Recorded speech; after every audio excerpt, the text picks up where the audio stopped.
Good morning. All right, everybody's awake. I can see that. Welcome to Unity. I'm Roger, and this is Jerry, who's going to lead us off on this song, which you're going to pick up on really quickly. Right? Right. Okay. We'll invite you to stand up. Feel so inclined and are able. It's a kind of an echoey song you can do on the. Follow us on the echoes. All right. Up over my head, Up over my head, I hear music in the air. I hear music in the air. Up over my head, Up over my I head, hear music in the air. I hear music in the air. Up over my head, I hear music in the air. Music in the air. Well, I really do believe. Yes, I really do believe there's a God. Get the idea. Up over my head, Up over my I head, see freedom in the air. I see freedom in the air. Up over my head, Up over my I head, see freedom in the air. I see freedom in the air. Up over my head, Up over my head, I see freedom in the air. I see freedom in the I said air. I really do believe. Yes, I really do believe there's a God somewhere.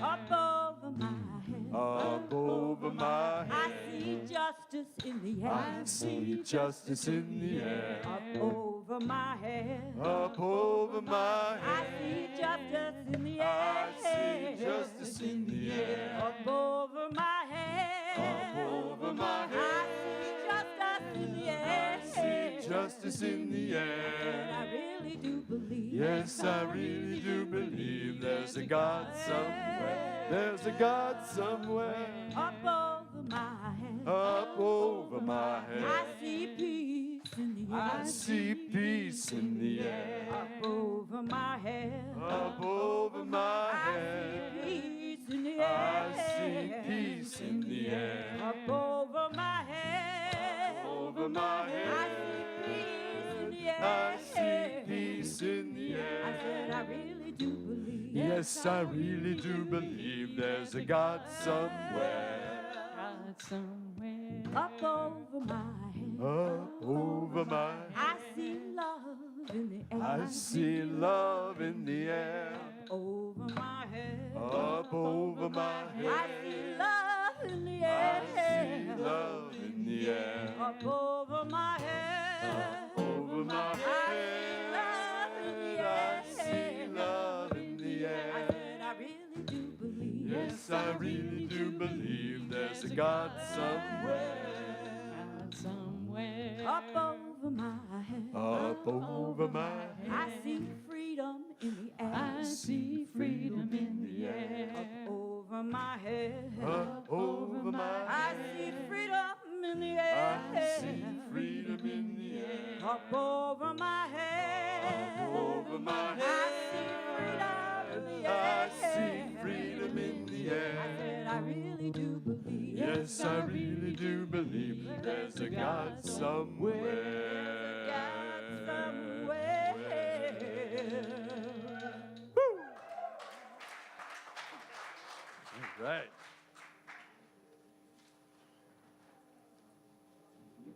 And welcome up, Mary Myers.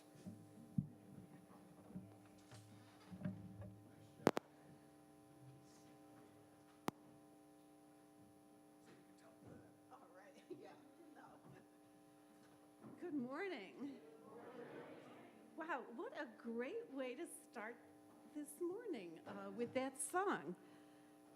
Whew. Oh, this is upside down. No wonder it's not making any sense. It's like, this doesn't make any sense. Up more. Yeah. Okay. Yeah. No, it's all getting better. Okay. Good morning.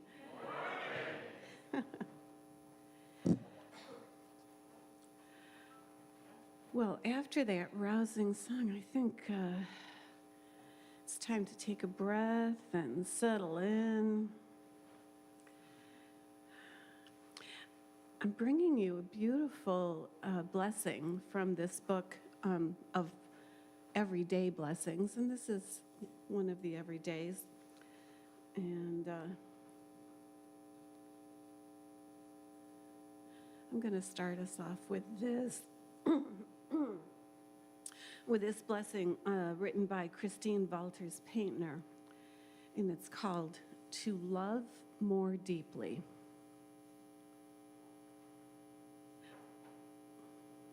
Beloved, when you created us, you celebrated with an exuberant, "That's so good." Help us to know ourselves as loved, as formed from love, infused with love, and made to love. Expand our hearts with each breath. With every inhale, may we receive love. With every exhale, may we extend love. May we behold all that is unloved in us and welcome ourselves home again to you, the ground of love. May we meet those who are rejected with boundless compassion and be a witness to the reality of love's continual eruption into the world.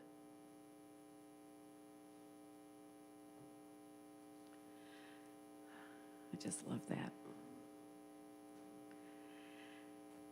By the way, I'm Mary Myers. I am serving on the Board of Trustees this year as our keeper of the story, otherwise known as the secretary. And well, welcome to Unity. Here at Unity, as you know, we are a praying community. We have many opportunities for prayer, including individual prayer with one of our prayer chaplains. And who might be here today serving as a prayer chaplain? I see Dennis Ryan and Dave Farrell and Deb Foss. So any of those people would be happy to meet with you individually. They generally try to situate themselves towards the back of the church after service. And so that's an invitation for the rest of us to kind of move along because, you know, we get very chatty and happy to see each other, which is wonderful, but there's a space for that, and it's called downstairs.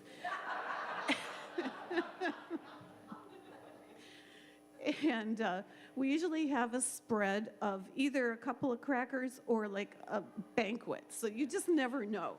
And so you'll find out by heading downstairs and helping yourself to some coffee or tea and a nibble of whatever's down there and getting to know each other a little better. But for back to the prayer business, so while we're down there doing that, if you all want, a couple of you want to have a prayer, you can do that. And if you think, well, I'm not ready for that, you can just write a little note on one of the little pieces of paper or any paper that you have, but there's special ones that look like those colored papers, and put them in our prayer box, which is out there by the Bradford Street entrance. Or you can email them, the prayer people. There's a whole team, actually. And they'll keep your prayers going for the next month and then send them to Unity Village where they have a whole team.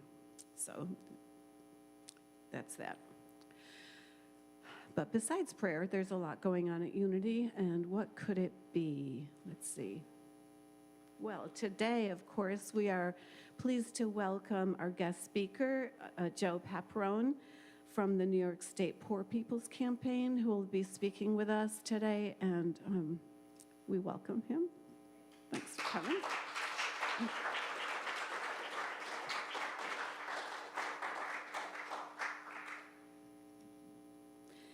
And then, as you may know, we are one of the churches who are in the circle of the Focus Churches of Albany, and we support them monthly with part of what we receive that we send back out goes to them.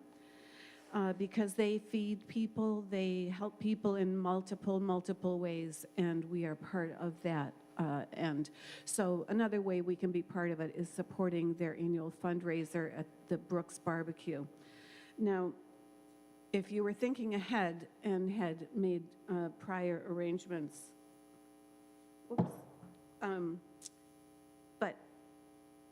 well, it doesn't say all this on here, but anyway, oh yes, it does. The prepay was, I think, has passed, but yeah, oh well, it's yeah, it's still a good deal, and you know you can't beat their chickens. I'm sure you've probably had some before, and it's time to do it again and support Focus. So, it's going to be at the Del Mar Reformed Church out Delaware Avenue. So, that's not too far. So, plan on that this coming Thursday, okay? All right. Anyway, our book study. This, right now, on the second and fourth Sundays, and this is the second Sunday, so that'll be today at 11:30 in the library. It's the 5. It'll actually be in the garden room. Just kidding. The garden room, in case you don't know, if you just go down the hall and keep walking, there it is. And it's called The 5 Principles. If you haven't been there yet, I'm pretty sure they would still welcome you, and there are books still available in the library, so you can make a stop there, get the book, and then keep going to the garden room. 5 Principles of Unity. Okay, and then looking forward to next Sunday, we will be celebrating Earth Day. And we'll be doing that both in the morning at our 10 a.m. service and also at 7 at our one-song service. And I know for a fact that many of you have not come to our one-song service. I welcome you and I encourage you to come to our one-song service, and what better day than Earth Day, which we all are celebrating. It's not like the morning service. It's different, and it's beautiful. And you just give it a try. I know you're already going to be here in the morning. You're going to go home and you think, I don't want to go back out. But it's worth it. And it is. Or, no.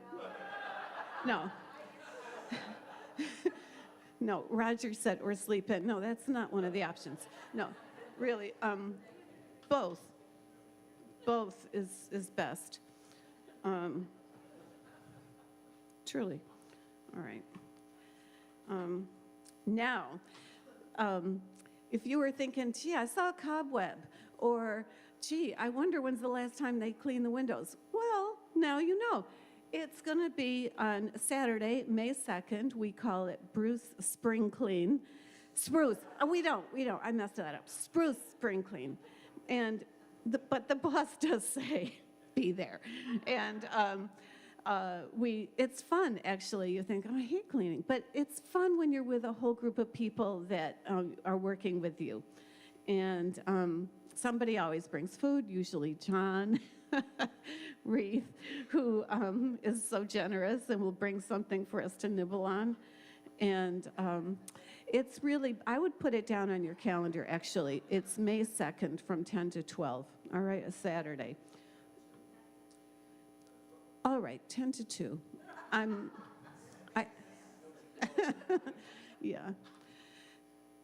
So that would be, it's fun. All right. So that is it for the announcements. And now we're going to take another breath. And as we share today's daily word, the daily word is inner peace. And if you would say with me, secure in the presence of God, I am peaceful and strong. I find comfort in knowing I am never alone because God is always with me and within me. Whatever I am called to face, I have inner resources to handle it peacefully. Peace dwells in the silence of my soul. When I feel troubled, I turn within. I breathe deeply and picture a peaceful setting, a trickling stream. Hello, puppy. Oh, he's okay. He can stay. Okay. She'll be back. Peace dwells in the silence of my soul. When I feel troubled, I turn within. I breathe deeply and picture a peaceful setting, a trickling stream, the wind gently rustling the leaves, or the soft flicker of candlelight. I let tranquility sink deep into my heart. As I leave the quietness of prayer, I take peace with me. I'm ready to face the day. As a peaceful person, I know that peace is my very nature. Harmony is my purpose and my goal. I seek serene people, places, and experiences. My soul feels at home everywhere as the peace of my heart flows outward to bless everyone it touches.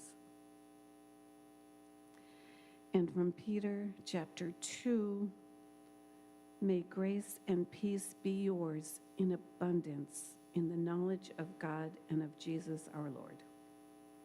Once again, secure in the presence of God, I am peaceful and strong. Thank you.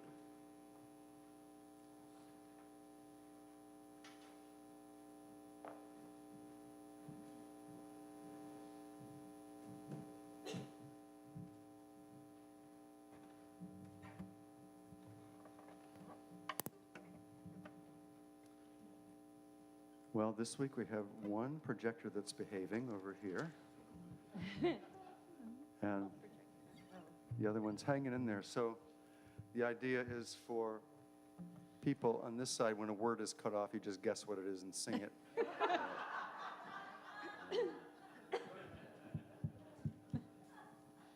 Sing it out really loud, That too. could get really loud. scary. All right. Some words from Martin Luther King Jr. 1 and 2.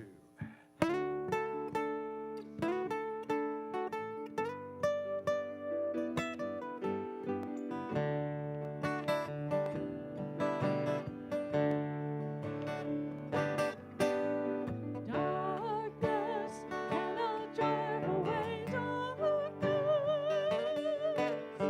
Only light can do that.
think instead of adjusting the height when tall Joe comes up to do the talk, I'm just going to do this because you all know I also turn my head around a lot, and then I lose the ice cream cone, and you can't hear me.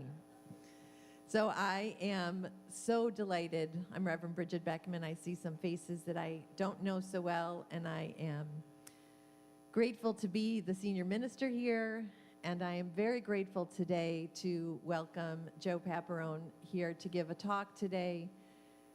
One of those principles in unity is that not only we believe things like God is everywhere, but we also practice that. We live it. We try to put into our daily living what it means to show up to be love in all of our actions, when it is easy and when that is joy-filled and when it is really challenging. And so we are going to hear some words from somebody who is walking his own path of love and action to both share Joe's story with us and to inspire us to remember our own story and how we are called to be love. So I add my welcome to all of you here in this space that we make holy with our presence. And I welcome those of you who are joining us right now on the live stream, those of you who will be watching the recording later in the week. We know that your presence is with us as well.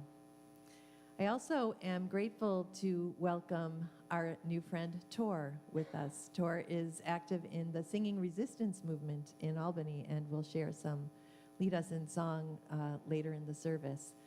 I'll be sitting up here singing and crying. That's a shocker, I know. So I invite you to, as we get ready to say these words, that those of you who are regulars here know we say 4 parts of this service together at this time. And it would be easy to have these words just be words that we say without feeling where they land in our bodies. And so I invite you to take a deep breath in and feel yourself bringing that light that you are into your body, and then take that breath out with that exhale, sharing your light with all of those around you. And if you are new to us here this morning, you can say these words. If they resonate, you can just hear us say them. And whatever you feel called to do is just right. But we begin always by remembering the ground of our being is the givingness of the Creator.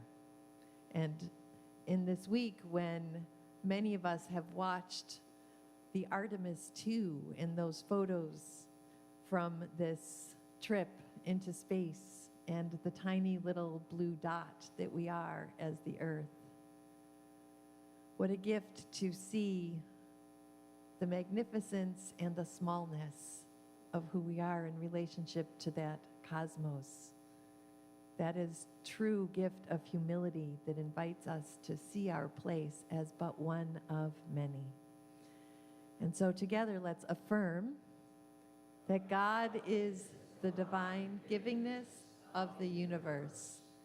We are one with the divine flow. And we have a vision here of a world transformed. And so I love to have us remember first what our own particular vision is. That might be a situation, a relationship in your own life that is hungry for transformation.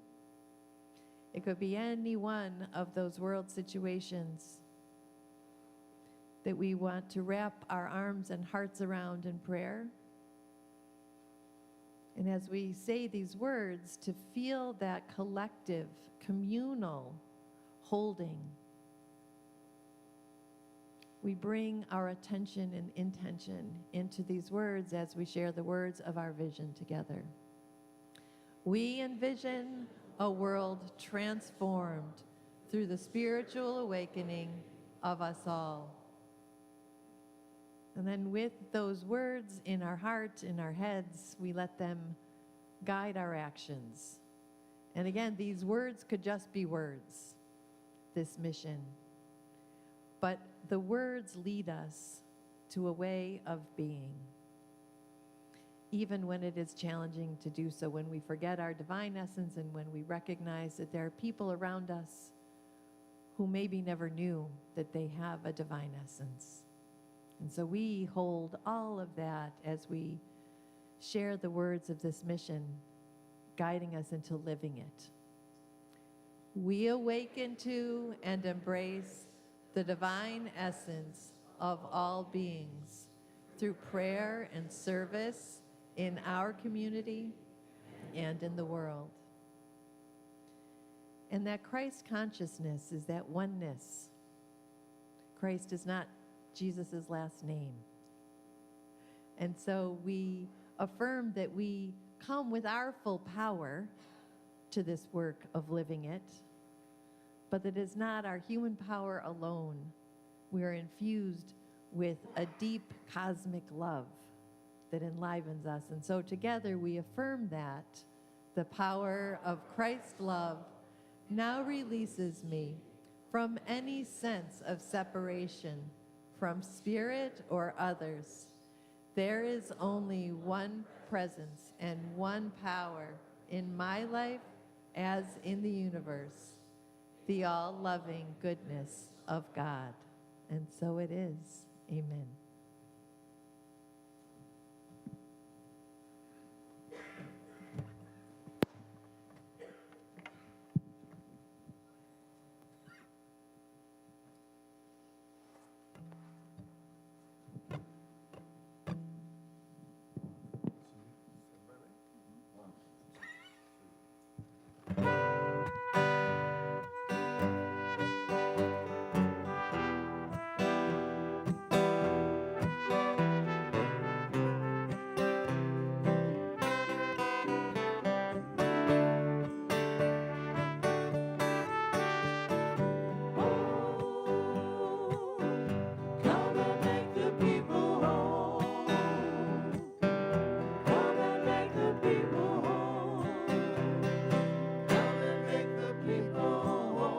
Try that chorus.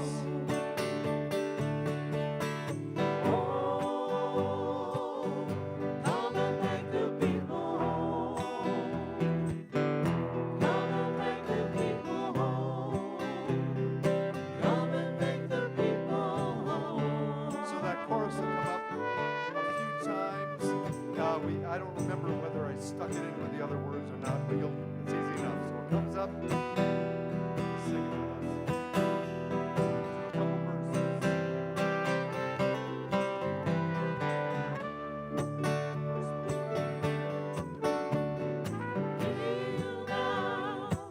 The twisted values are abandoned.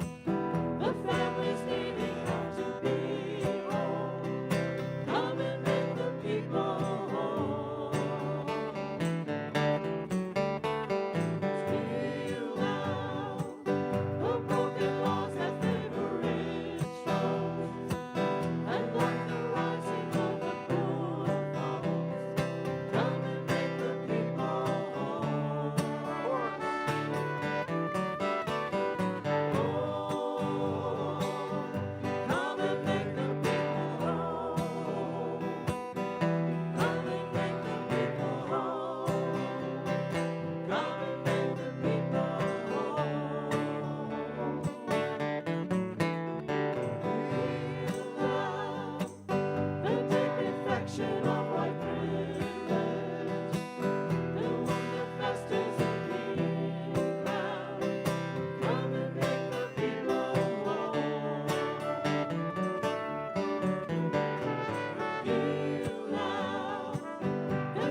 Come and make the people whole. Come and make the people whole.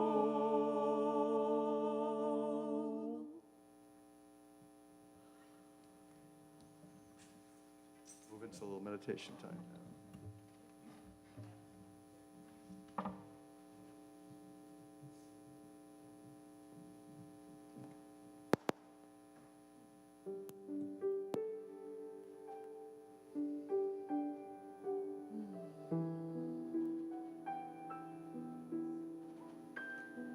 As we come into a time of meditation,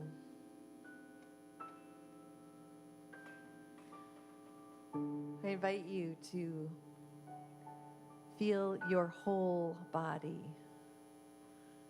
your spirit in its innate wholeness, settling into this moment. Let your body feel held. Wherever you are sitting, wherever you are in space and time right now, to feel your body, your mind, your spirit held and whole.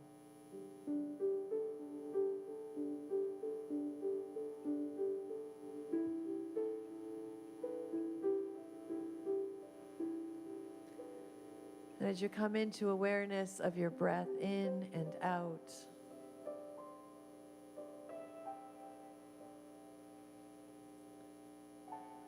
I invite you to let the soft strains of the piano, as Pete is playing us into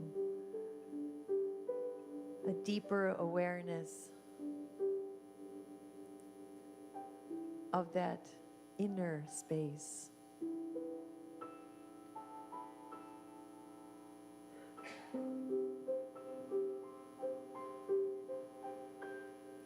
As we sing together, as we breathe together, the cells of our body recognize a shared energy, a shared presence.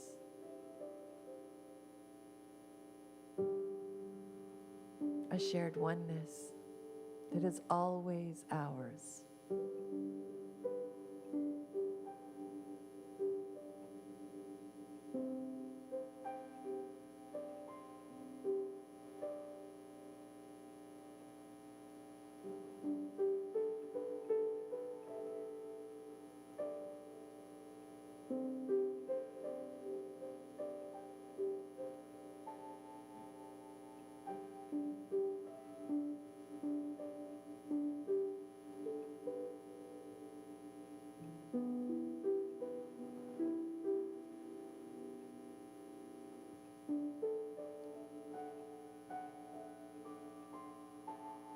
Let everything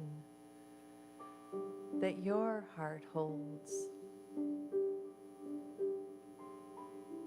be here in the wholeness and the holiness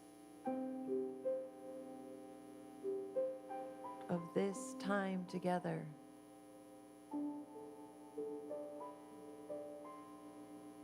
Of this time breathing as one body, one heart.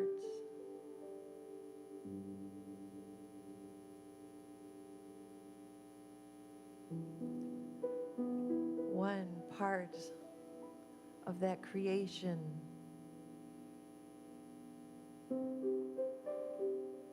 that said, oh, this is so good.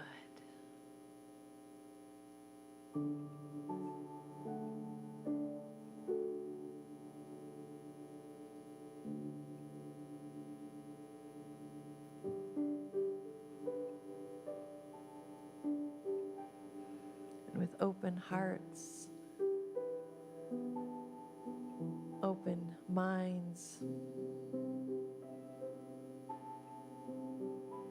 I invite you now, if your eyes have been closed, to let your eyes open. Let your hands open.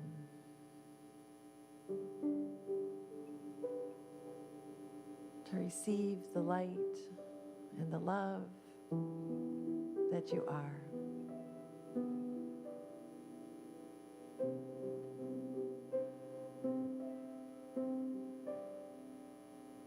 And so it is. And with real joy, I welcome Joe to share his story with us now.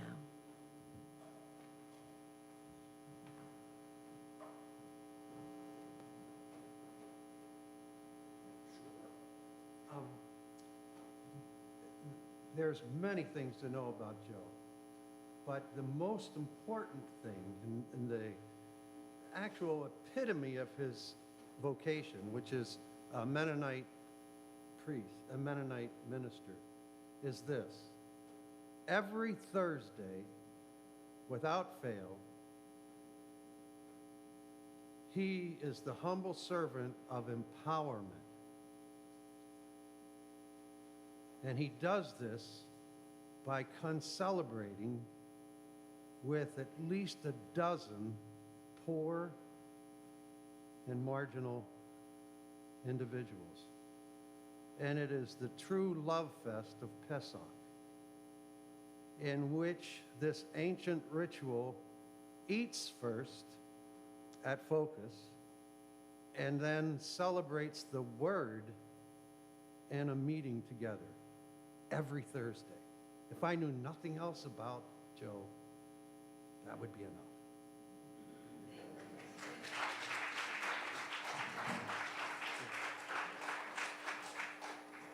Thank you, Tim. Appreciate that very much. And I'm so glad to be here with you all, as has been mentioned. My name is Reverend Joe Paparone. And I live over on Washington Avenue. I walk my dog around this neighborhood all the time, and I've never been in your church, so I'm so glad to be here this morning. This is wonderful. It's a beautiful space, a beautiful community. Thank you so much for welcoming me.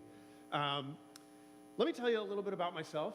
I grew up near New Paltz, Hudson Valley, a lifelong New Yorker. My dad was a professor of theater at SUNY New Paltz for 43 years, and considering I turned 43 next year, it's hard for me to imagine doing anything for that long, but working on it.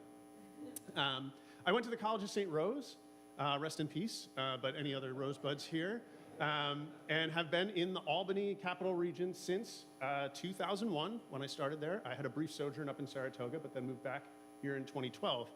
And since coming back to Albany in 2012, I started getting involved in every form of activism, advocacy, organizing that I could. And I quickly had to narrow that down because we live in the state capital of a pretty important state globally, right? Decisions made in Albany impact Wall Street, which impacts the world. And there's a lot going on, if you haven't noticed. You could spend all day, every day down around that state capital area. So I had to narrow some things down. And early on, I got connected with some groups organizing around criminal justice and immigration justice.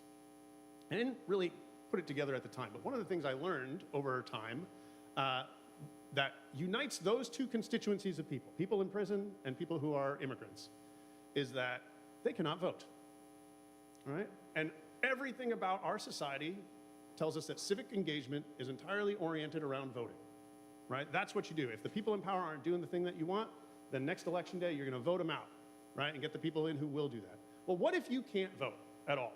Right? Who will represent your interests? How will you advocate and organize for your interests? Right? This is a real problem that these movements have. And that challenges your thinking about social change and civic engagement. I found a job. One other piece of, I guess, a little bit of trivia for me. I'm a musician. I play the saxophone in a couple different bands locally. If you ever hear of Victory Soul Orchestra or the Abysmals. If you're into that sort of thing. We play out about a bit, but it's a fun mental release for me, and also just a joyous way to connect in community. But all of this comes together. I'm a Mennonite pastor. My church is up in Vermont. They have ordained me to do this community organizing work. And as I was telling someone earlier, the Mennonites, they don't know what to do with me. I didn't grow up Mennonite. I grew up Catholic. Very nominal Catholic. My mom's Irish, my dad's Italian. We went to church, like that's what you just do.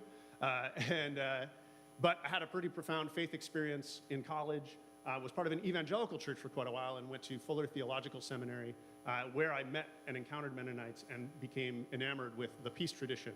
If you're not familiar with the Mennonites, I got a whole history of that we can talk about some other time, but they're in the same branch of the Christian family tree as the Amish, although I'm using a microphone. I do drive a car, use a computer, things like that. So there's a wide variety of the Anabaptist movement, we're called. But the key piece of that history that relates to the community and political organizing I do today is that the origins of the Anabaptist movement come from a very tumultuous time. It was the Radical Reformation, where Protestants and Catholics were splitting all across Europe. And that, we tend to think often in the religious dimension there, and Martin Luther and his theses and challenging the corruption in the Catholic Church at the time. But it was a political battle as well, because a lot of those feudal rulers in Europe, they saw this as an opportunity to seize land from the largest landholder in Europe, which was the Catholic Church. And they said, well, if I become a Protestant, then all of this becomes mine, right?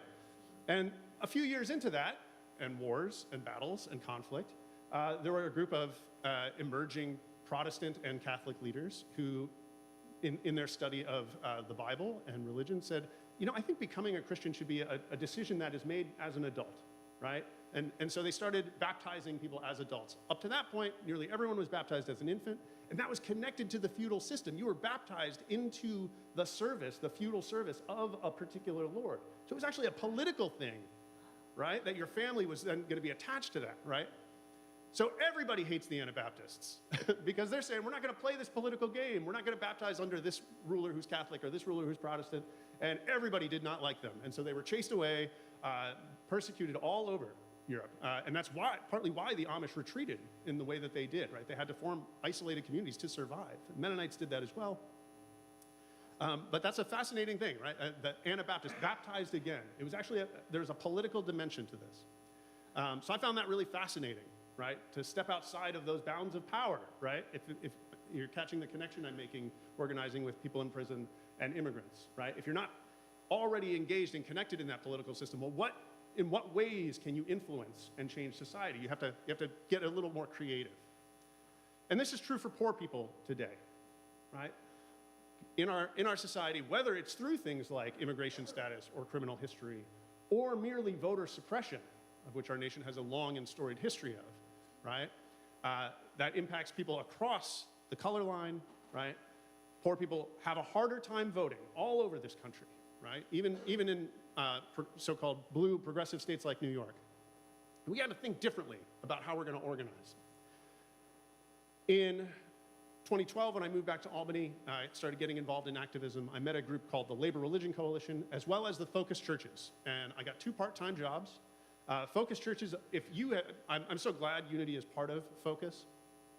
But if you haven't been volunteering there or learning more about them, I strongly encourage you to do so. A collection of congregations that has been working to serve their community for decades now. It was 50 years, 60 years now. It was 50 years when I worked there. And had the insight to say, hey, we've been doing community service and feeding our neighbors, and the problem of hunger just keeps getting worse. And then they looked out the front doors, and if you know, the food pantry and the breakfast club are on State Street, a block away from the Capitol, and you can look down the street and say, there's a bunch of people making decisions in that building over there about who gets to eat and who doesn't, and who gets to live where and who doesn't, and how expensive our healthcare is going to be. What if we started trying to influence those people somehow, right? And so they had the foresight, the leadership of these congregations said, let's build an advocacy program. And that was my job. I was the first advocacy coordinator that they hired. My job was to work with the congregations and the community that was served there to advocate for social change. And we got involved in the Fight for 15 to raise the minimum wage. That was probably the core initiative that really connected the churches at the time. Organizing poor and low-wage workers, people that we are taught to think are incapable, right? Or just helpless themselves. I remember being in high school, being threatened by teachers, saying if I didn't work hard enough, if I didn't study hard enough in school, then I would just be asking people if they wanted fries with that for the rest of their life, or the rest of my life, rather. As though that would be some sort of undignified way to work to make money for a family, right? But serving fries, it's undignified and that's pathetic. So these are some of the poorest and most marginalized people in our society. We don't think about the people working in those restaurants. And they are taking on some of the biggest corporations in the world, right? McDonald's on a bad year is making $4 billion in profits, right? And they did that by going on strike. They don't get a vote for McDonald's and how those things go, right? And they said, McDonald's, if you're not going to pay us a living wage, you're not going to sell any hamburgers today. They're taking incredible risks. That was a formative organizing experience for me, right? Bringing poor people together to tell their story, saying, I worked so hard and I cannot afford to make ends meet. And that motivated and galvanized so many people, just like yourselves, who maybe hadn't worked in fast food at one point or never worked in fast food in your life. The focus churches, we had more clergy and faith leaders participating in that movement than anything I'd been part of up to that point. And it was because of the leadership of the poor, of the courage, the boldness, the vision to try and upend and transform their circumstances and engage in that fight. And we learned a lot of lessons through that. Out of that, through some other relationships and connections, in 2017, we began laying the groundwork for a new Poor People's Campaign. And that's what I primarily want to talk about today, because that's led to here where we are. And I want to read a quote from Dr. Martin Luther King. The original Poor People's Campaign was what he was doing at the end of his life. And we don't often talk about it because at that time it was a failure. He was assassinated right before the beginning of it.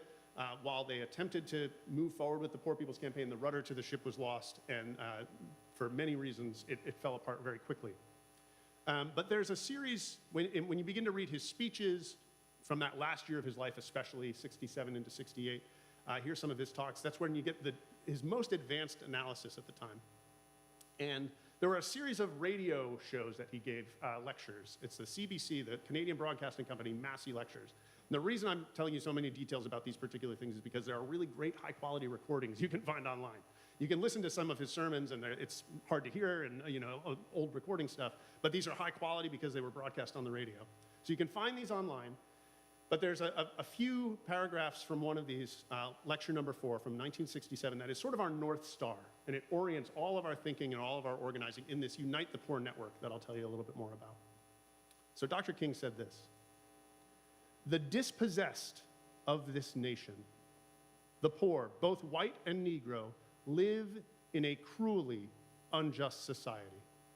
They must organize a revolution against that injustice, not against the lives of the persons who are their fellow citizens, but against the structures through which society is refusing to take means which have been called for and which are at hand to lift the load of poverty. The only real revolutionary, people say, is a man who has nothing to lose. There are millions of poor people in this country who have very little or even nothing to lose.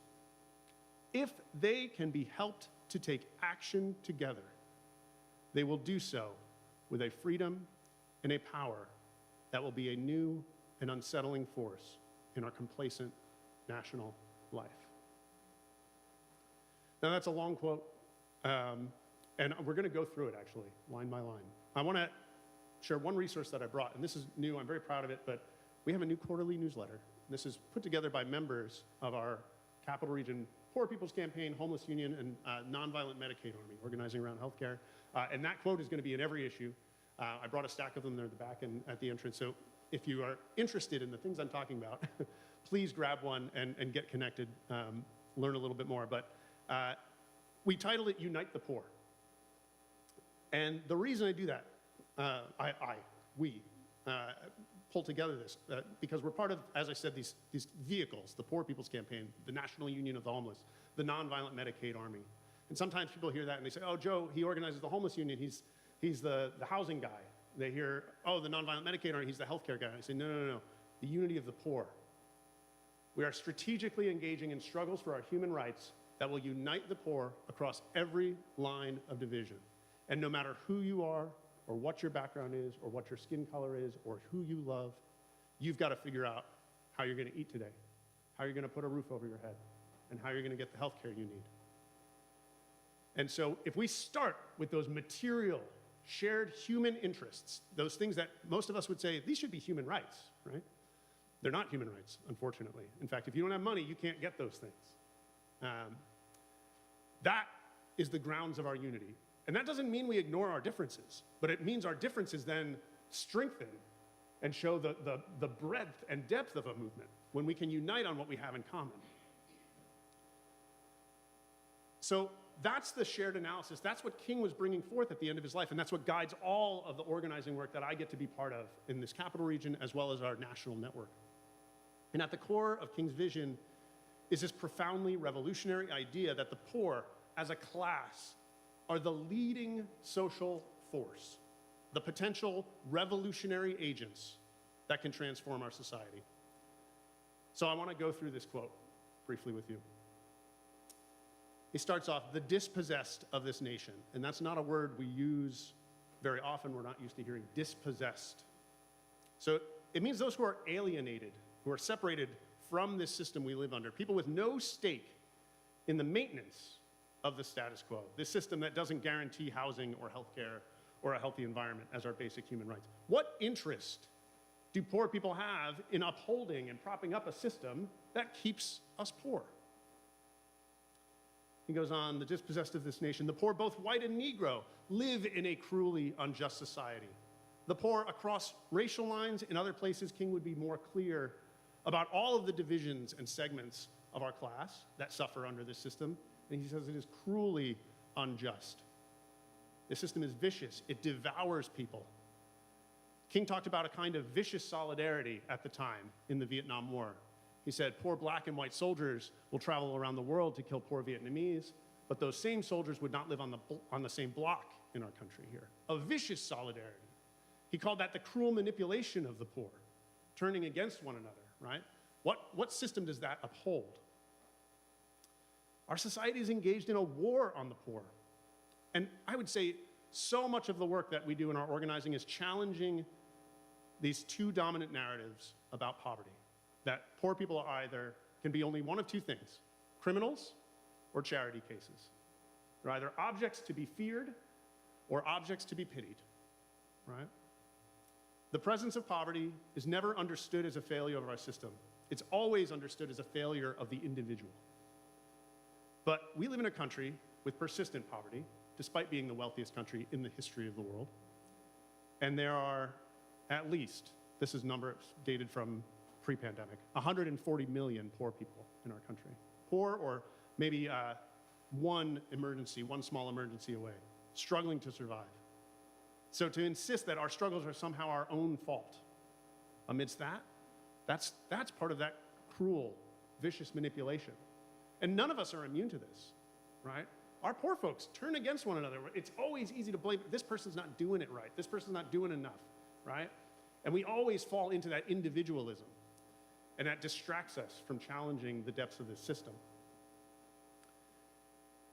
When we challenge these narratives of criminalization and charity, it's something that we all need to unlearn.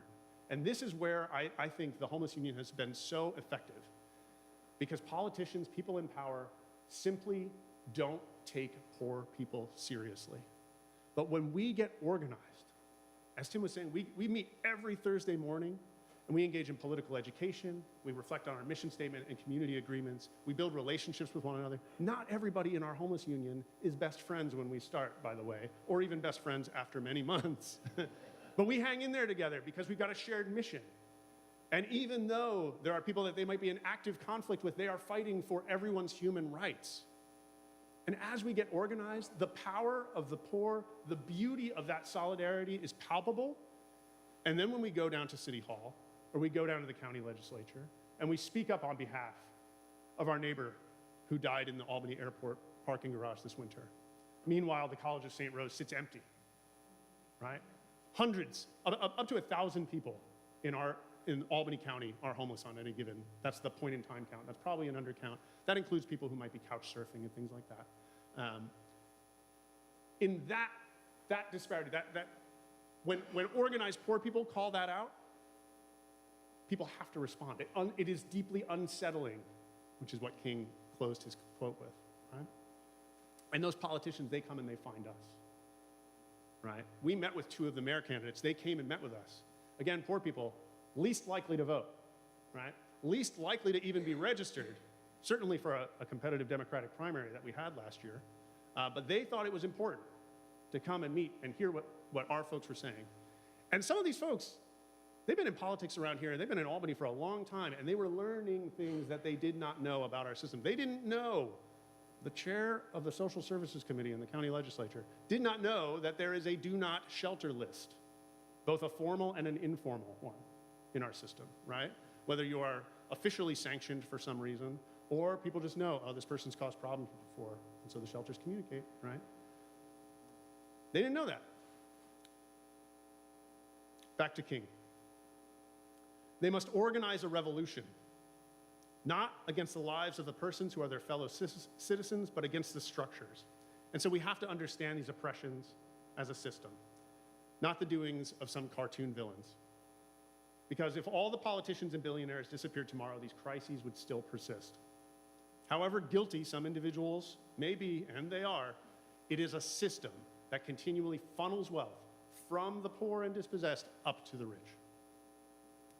You know, after the last presidential election, I was at the Focus Breakfast 2 days afterwards, and somebody made a comment about it. I honestly don't even remember if it was in favor of the winner or not. And what I said was, I've been coming to this breakfast since 3 presidents ago. More people keep showing up and things keep getting worse. What do you think we can do about this? Right? We had a conversation and 2 more people came to the homeless union meeting that morning. Our society is refusing to take the means that have been called for and which are at hand. As I mentioned, we live in the wealthiest society in the history of the world. The resources exist to end poverty. It is not a question of not having enough. We live in the most productive, wealthiest society that history has ever known. These are solvable problems. When King talks about revolutionaries, the only real revolutionary is someone who has nothing to lose, and this is really tough because everybody, no matter their circumstances, has something that they don't want to give up, something that they don't want to risk, whatever they're holding on to, you know? But we've got to recognize our precariousness, and for better or worse, mostly worse, we lived through a moment where millions of people in our country recognized their precariousness. In 2020, when millions of people lost their jobs and correspondingly their health care and suddenly were threatened with eviction or were evicted, right? Anyone who maybe thought they were doing okay because they had a job with insurance and they could pay their rent recognized how precarious they actually were. And our society, even our class society, responded in a way. I think the ruling class was responding in terror, but they actually instituted a whole lot of policies that helped. The poverty rate actually went down for a couple years after in the early stages of the pandemic. And then those policies faded away, and now poverty continues to rise. We've got to have this understanding that the system isn't for us. And there's a leader in the Poor People's Campaign, frequently featured in some of our national videos. He says, our backs are against the wall. We've got no choice but to push. So how do we push? We get organized. When we say the poor are the leading social force, that's what we mean. No investment in this present system. It is not for us. And we have the most to gain from a fundamental transformation of society. King goes on, if they can be helped to take action together. And because you're part of Focus, I know you care very much about helping. This is the good classical virtue of charity. Everyone grows up and they think, even if they're not actually doing it, you're here, you are actually doing it. We are taught to help others, that helping others is a good thing. It is a classical virtue of humanity. But King is talking about a very specific kind of help. Help to take action together. Not a handout, not a hand up. Getting into step.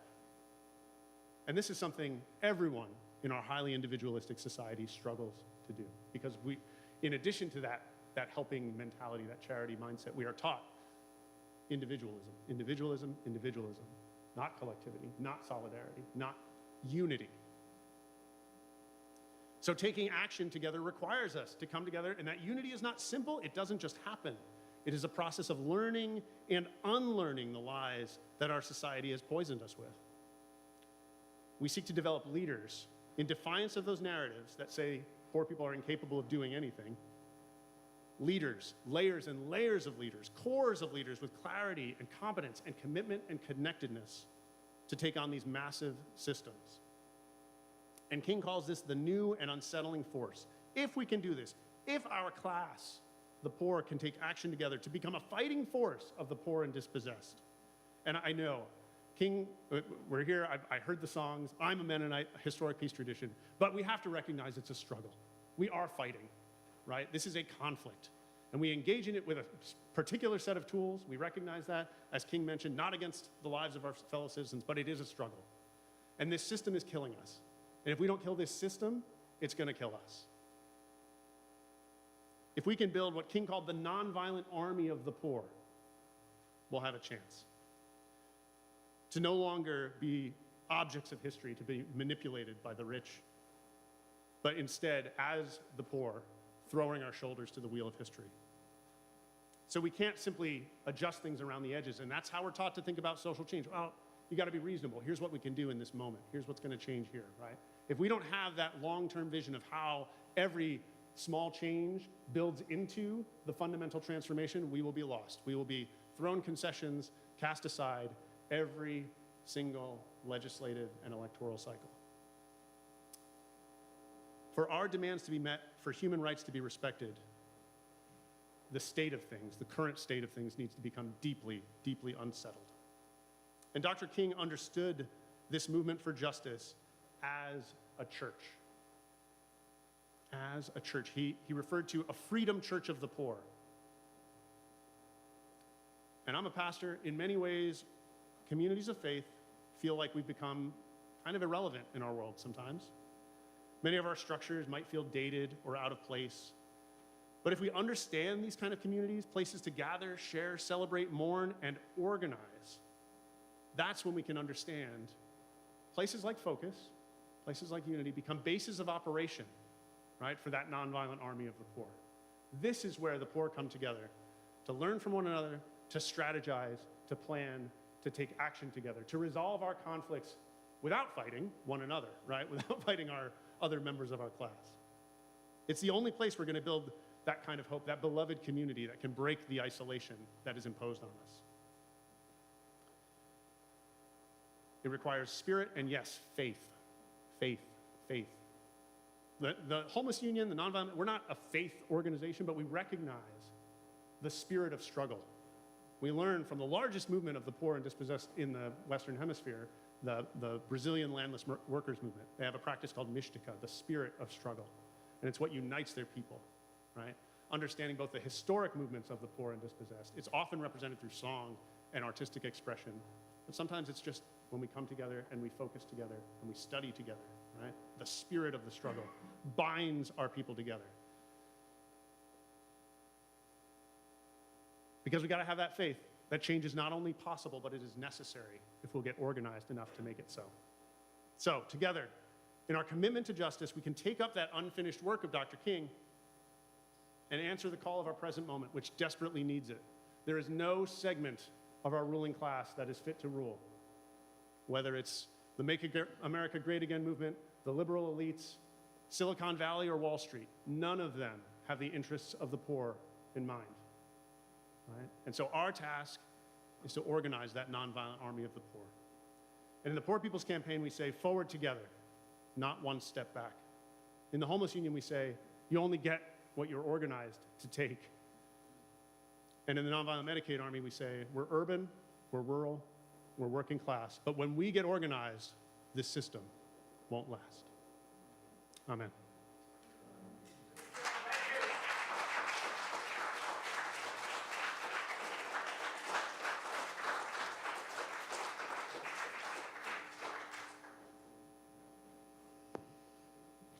Holy wow.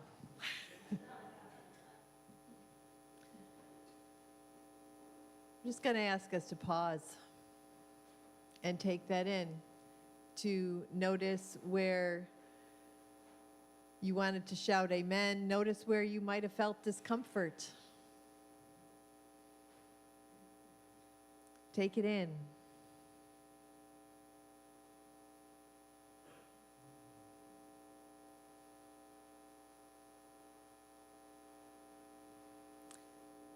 A number of us are taking a class with Reverend Kelly Isla, The Lost Gospel of Sufficiency. It is the theology of Myrtle Fillmore. And her theology, her cosmology of sufficiency, of circulation, of relationship, of reciprocity is very different than an affirmation of abundance that sometimes echoes a fear of scarcity. And so before we get to that affirmation, the challenge for us, here I am, your pastor, about to thank you for the love offerings, your financial donations to keep us going, that keep me paid, that help me pay my mortgage and my very high National Grid bill.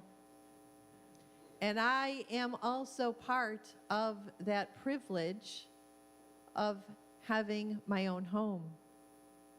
And that privilege is because I have friends.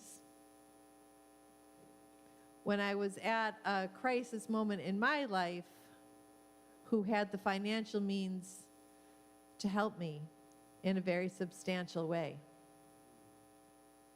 So I stand here in gratitude for the ways that this community shows up, the way that you support the work of this community financially, because we then do flow that generosity back out into the community through our love towards focus, both financial support and the per capita volunteers that we have at the food pantry and at the breakfast program. And we send that generosity out in multiple ways. The Regional Food Bank, Rise. We just finished our week with Family Promise here. We're trying very much to walk our talk. And so I invite you to feel, as we are about to say this beautiful prayer, this blessing. Notice where in your own life you have a sense of, my needs are met. I have sufficient unto my needs. Notice where you're called to be generous of your time, your finances, your presence. If we are the hands and the heart and the voice of the Creator, how are we called, not only in this flow with our butterfly nets, how are we called in solidarity, in presence, in organizing to create the world we want to see? So as we land in the words of this blessing, let's hold it all. Divine love flowing through me blesses and multiplies all that I have, all that I give, and all that I receive. We are blessed to know that Spirit is our source. Thank you, Father, Mother, God, and so it is. Amen. And as Reverend Bridget mentioned later, we have another special guest with us this morning, Tor Loney, who's a local musician and activist, is going to share one of his songs with us to start, and then finish off our service at the end with some cool singing resistance chants. But Tor, take it away, and you can tell us about your song and all that.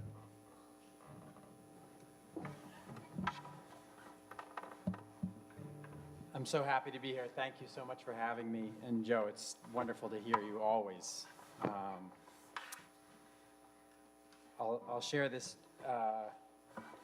just because this is something that you said that I've quoted probably 100 times since then, which was that in activism, we're fighting against things that are terrible. And because of that, it's easy to forget that we're fighting for something. And so it's so important that we have community and we have spaces where we can model that. And I found that was like such an aha for me, because I realized, it's so easy to be despondent and angry all the time. And it's important to be both of those things within balance. But I just absolutely loved that. And so thank you for that. That was formative for me. This song that I'm going to do is, there's two pieces that I just wanted to mention that sort of helped form this song. One of them is an article that I really recommend reading. It's called You Push, We Steer, Power Dynamics in Anti-Racism Work by Damoni Farley of Common Thread Consulting. If you look that up, it's online. And I'm just going to share a quote from this.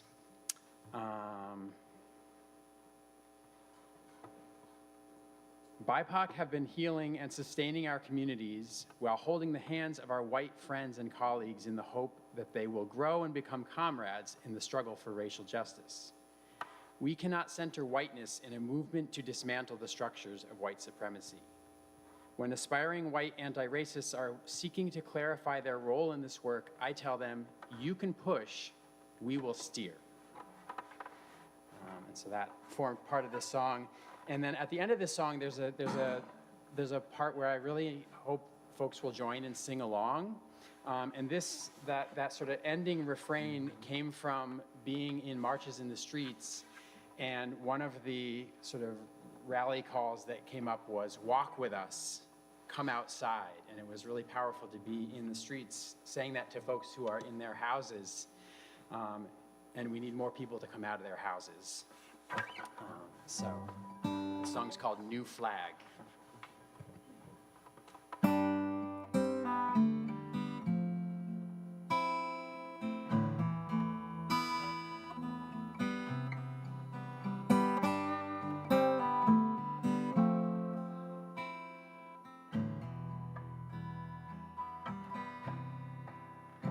Pledge allegiance to the flag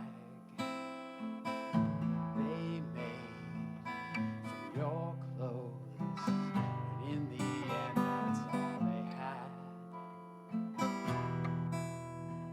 as the new sun rose.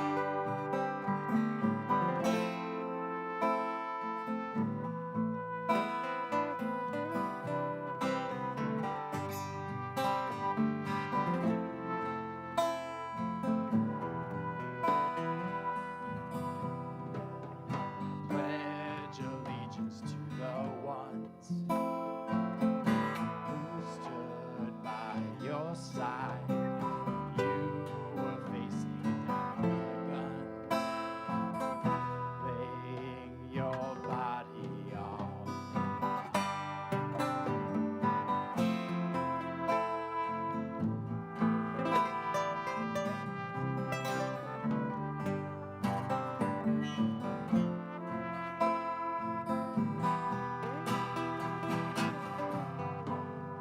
pledge allegiance to this fight. I'll push, you steer, we'll carry forward through the night. These truths self-evident.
Walk with us, come outside. Walk with us, come outside. Walk with us, come outside.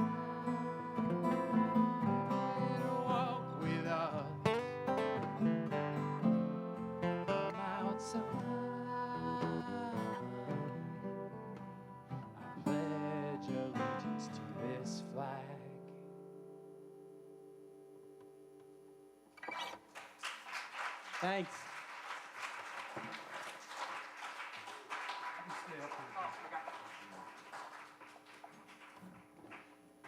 Wowza. I'm gonna, I guess I probably should have just kept my headset on today. Oh, will you join me in receiving and blessing these gifts? We walk beside each other in love, in faith, in trust, that we are entrusted to steward life for each other, to grow beloved community in every way that we can. Thank you, Mother, Father God, and so it is. Amen. Amen. I know we have a lot going on after the service. There is coffee hour. There are 24 chairs set up in the garden room because that book study was so huge the last time that we moved from the library to the garden room and then out into this. So if you're staying for that, that's great. But Joe has also graciously offered to stay and answer a few questions. Peggy? Okay, great. We'll start the book study at 11:45, so you have time to get a snack and talk to Joe, ask him questions if you want, and pray in the back with our prayer chaplains. All the things. With all of the things, right? We have our, photo reminder there that we walk beside so many. We walk here, and we have this beautiful prayer of protection. We've, over the last few weeks, used some of those words that James Dillett Freeman originally wrote.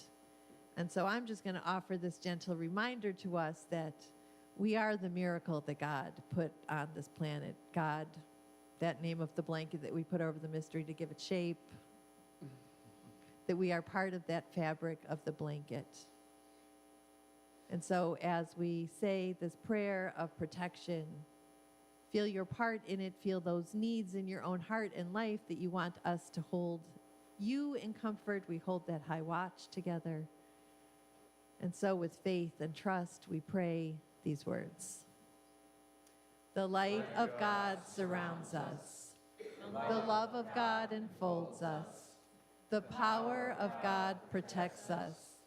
The presence of God watches over us. The mind of God guides us. The life of God flows through us. The joy of God uplifts us. The strength of God renews us. The beauty of God inspires us. Wherever we are, God is, and all is well. And so it is. Amen. So with joy, you can rise in body or spirit and dance and sing this final song. I'll be over here crying. We've got a couple little songs that Tor's going to teach us from the Singing Resistance. And this is the key we were going to be.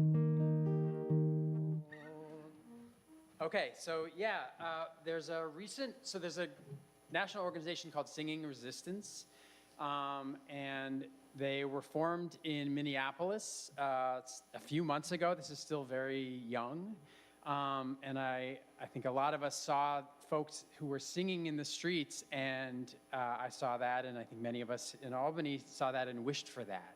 We said, I wish there was something, and we have little pockets of that, but we wanted that to be wider. So a group of us formed Singing Resistance Albany, and if you want to get involved, if you just look up Singing Resistance Albany, we beat Oregon and Georgia and the other Albanys.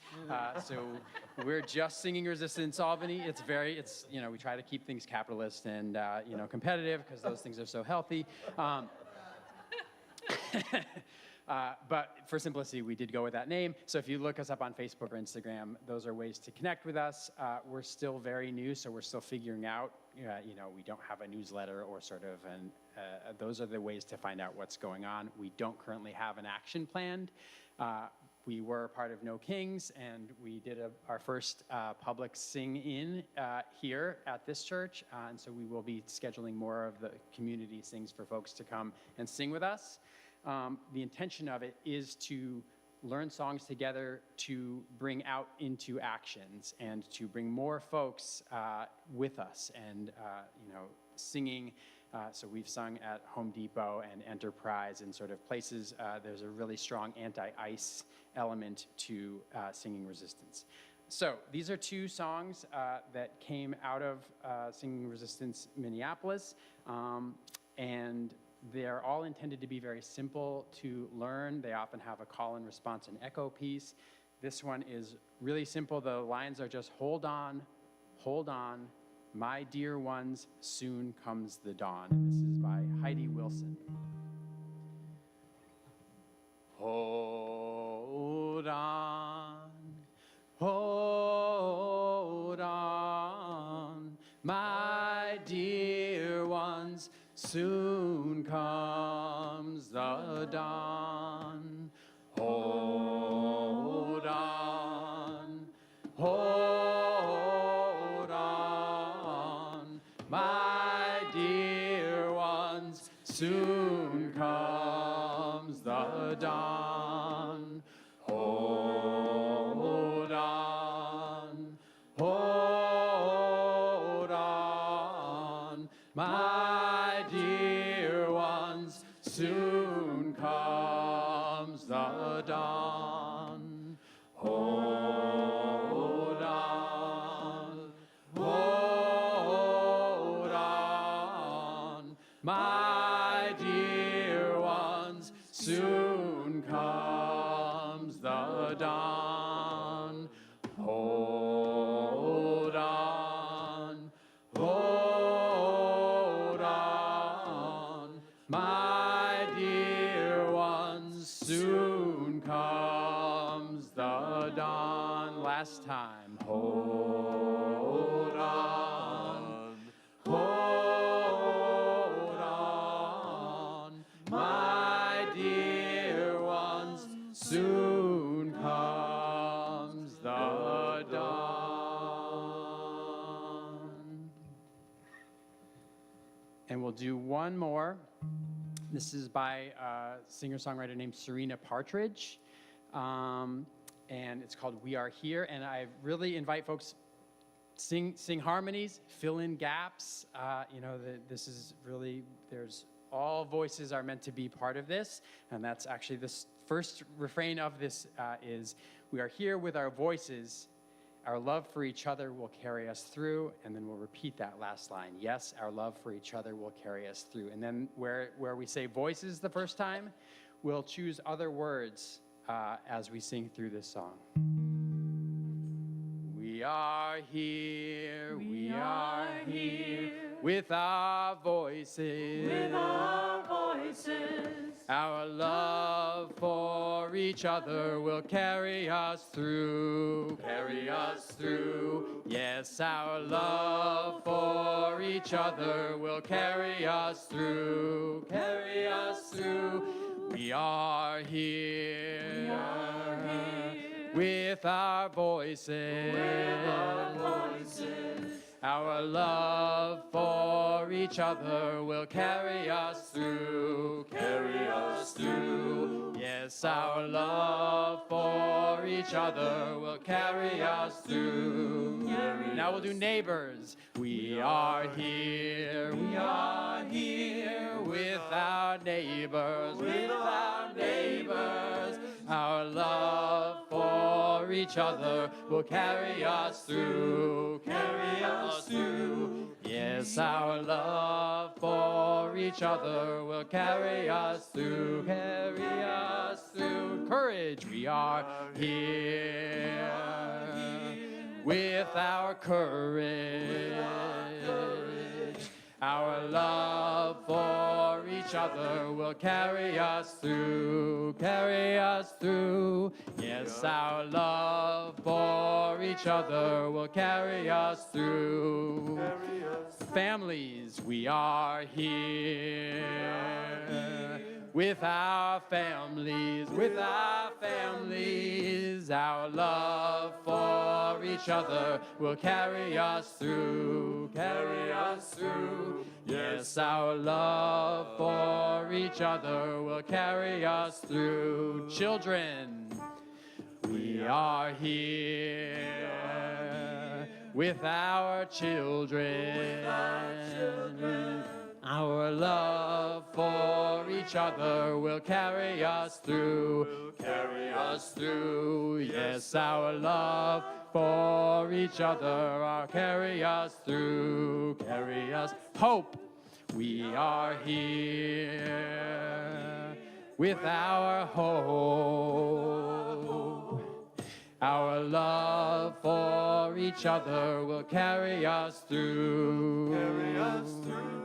Yes, our love for each other will carry us through.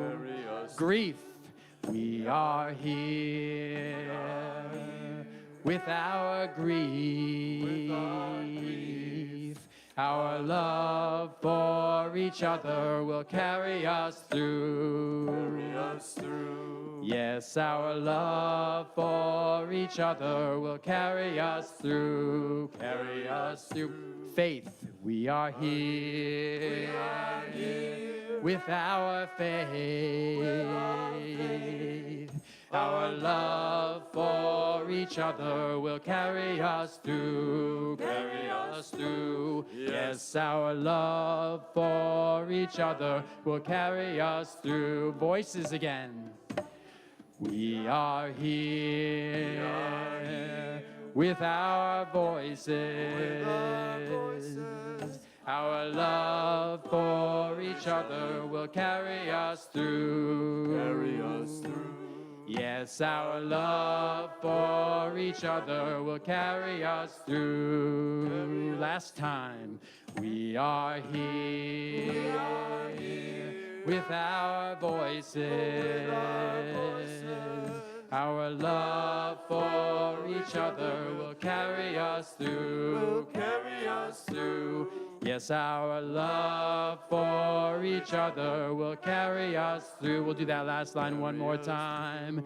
Yes, our love for each other will carry us through.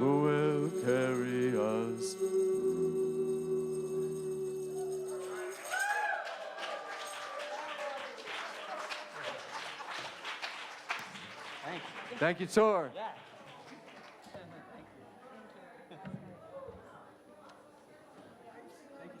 Thank you. Oh, yeah, of course. Pleasure singing with you. Pleasure as well. Oh, that band sounds so great. So wonderful to get to be in that space.